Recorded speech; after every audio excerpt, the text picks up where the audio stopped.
What's up, guys? Look at this mess under here. Nice, huh? Whew.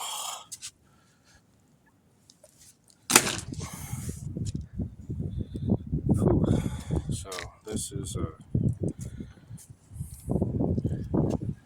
I'm not sure what this is. It's a nice Regal. That's what it is. Nice little Regal with a crappy swim deck. This guy's actually going to put an extension on here. I was going to build one, but it's more cost effective to just buy one. I guess we found a place that does that.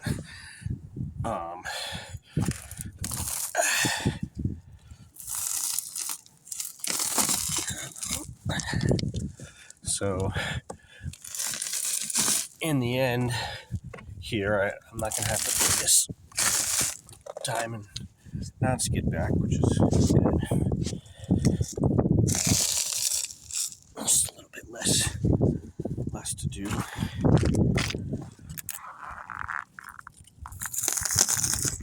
Okay, two-hand job. Anyways, thanks for watching. Go ahead and add this to your list of stuff to watch. Please do it. Share, like, subscribe. You get notification for this and for other jobs we've got going on out here. Thanks a lot.